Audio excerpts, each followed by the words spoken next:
Olá a todos. Bem, eu queria iniciar solicitando a você dar o like, né? Claro, compartilhar se possível, mas fazer comentários aí a respeito do que vamos falar, né? E hoje eu queria me dedicar a falar das diferenças sociais, culturais, né? E religiosas, de um modo geral, até porque, queiramos ou não, quer dizer, as nossas raízes estão muito afincadas, né? Muito imbricadas, né? Nessa relação de doutrina religiosa, né? Sabemos que houve época, né, em que prevalecia o politeísmo, né? E esse politeísmo, quer dizer, era a figura de divindade mais diversificada possível. Eram vários deuses. E esses deuses, você tinha uma relação com esses deuses muito tranquila, né? Muito natural, quer dizer, e que você era atendido pelos deuses, né? Mas esses deuses exigiam de você alguns sacrifícios. Eram sacrifícios, né, que teriam que ser realmente cumpridos, né? Eram compromissos que você não poderia se abster deles. Você precisaria, se você queria ter a atenção dos deuses, você naturalmente teria que prestar, né, esses atributos a ele, né, evidentemente. O problema, então, a relação forte e baixo, forte e fraco, digo, alto e baixo, senhor e escravo, enfim, superior e inferior, era uma relação natural, até porque fazia parte da sobrevivência na época, né? Você, para viver, tinha que sobreviver, e para você chegar a essa sobrevivência, você tinha que cumprir essas exigências para ser favorável aos deuses e ser atendido por eles, né? O grande problema aí, meu amigo, ele começa exatamente com o estabelecimento do monoteísmo, que transformou-se, né? Exauriu-se, né, todas essas outras divindades e passou a prevalecer, né, após aí o Império Romano, a prevalecer, né, um só Deus, que é o cristianismo, Cristo, né, o aparecimento do Cristo, em que configura-se essa figura humana, né, como representante do Deus maior, né? E a partir daí, essa relação de altos e baixos, ela é desfrutada de maneira até errônea, né? Porque quando aí passou-se a pregar de que esse Deus foi o Deus que chegou para resgatar as pessoas, para resgatar, para fazer o bem a todos. Quer dizer, então, como assim? Como é que você pode praticar, né, ser bondoso a todos? Como assim? Gratuitamente, digamos assim, sem nenhum compromisso com essa pleia de seres humanos, ignorantes até do assunto? Como assim? Por aí você já vê que há aí todo um processo que envolve aí um certo egoísmo, né, digamos, doutrinário, de predomínio, né, de um só Deus, né? Como se vê claramente, essa bondade, quer dizer, que se estabelece em relação ao Deus humano, né, que é a figura do Cristo, né, para com os humanos mortais comuns, ele se dá de uma forma, quer dizer, muito truncada e mal explicada, inclusive, né? Se na época era uma exigência natural você ter compromissos com deuses, hoje você não tem compromisso nenhum com os deuses, mas quer ao mesmo tempo que Deus o atenda. Não há aí um conflito nisso? Então, se não vejamos, né? Aquele Deus, né, que se diz Salvador, meu amigo, creia que esse Deus, ele não está correspondendo à sua expectativa, né?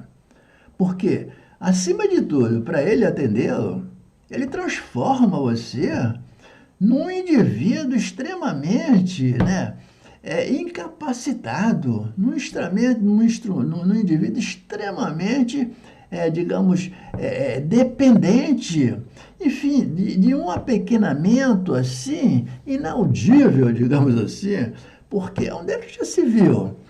Quer dizer, primeiro, você chega como o bondoso, o resgate de todos os demônios, resgate de todos os pecados cometidos por esses humanos e que você ganhará o reino do céu. Mas desde que você, olha só, para você ganhar, você tem que chegar ao mínimo da baixeza. Você tem que ser pobre, ignorante, você tem que ser humilde, literalmente, para que ele possa resgatá-lo, né, para o reino, né? Então, esse é um Deus que está jogando com uma certa, digamos, um certo egoísmo. Haja vista que, para você ser esse Deus único, aí a parte filosófica é bastante interessante mais ainda, porque sempre que você é representante ou representa algum segmento, enfim, algum estado estabelecido, você depende de um coletivo, né? De todos, para que você tenha essa representatividade. Então, você veja bem, quando Deus estabelece que essa representação humana, né, ele necessita amplamente, né, dessa pleiade de seguidores humanos, né, de seres humanos. Mas olha só a exigência que ele o faz, né?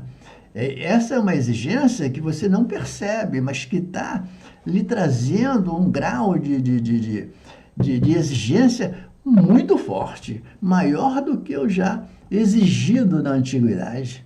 Não é interessante isso? Basta que a gente preste atenção nisso. Então, esse é um Deus que ele é extremamente egoísta, ele é extremamente explorador, meu amigo. É um Deus que transforma você, né, num cordeiro, né, que prega o amor, mas olha que amor moribundo. Ele exige de você, né, essa coisa terra, essa coisa moribunda, para que ele chegue e o salve, né, o resgate, né, desse apequenamento, dessa ignorância que sobrevive sobre você. Até porque, quer dizer, como é que eu posso, né, como já dissemos, ser o Salvador se eu nada exijo de você?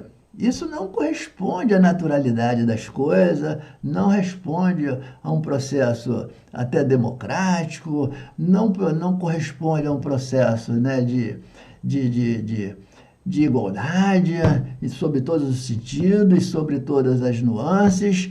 Quer dizer, é um processo que você vê que ele é extremamente capenga, né? E que você cultua de uma maneira que ela não se impõe como verdadeira. Então você vê que você vive hoje o mundo, né, do ilógico, porque você espera que esse Deus o atenda, desculpa, o resgate de toda essa malignidade que prevalece em você e nos seus contemporâneos.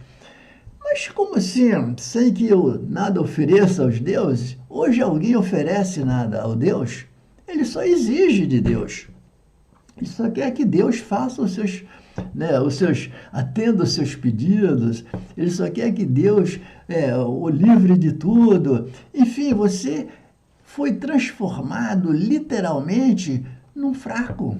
Você foi literalmente transformado num escravo. Sem dúvida nenhuma, meu amigo. É só você observar e ler, estudar. Precisamos nos aprofundar no assunto para que você possa sair dessa caverna, né, que povoa a sua mente, de tal maneira que você não está conseguindo se libertar. Certo? Então, olha só. O que eu estou querendo aqui comentar com vocês é exatamente isso, que a coisa é profunda. Agora, precisamos nos ater, você precisa se libertar dessas correntes, meu amigo, como diz Platão, para que você entre para um outro mundo, que é o mundo da liberdade, é o mundo de você ver o seu universo em que você convive de uma outra maneira. E não com essa naturalidade que lhe é imposta, que não é natural. Não é interessante?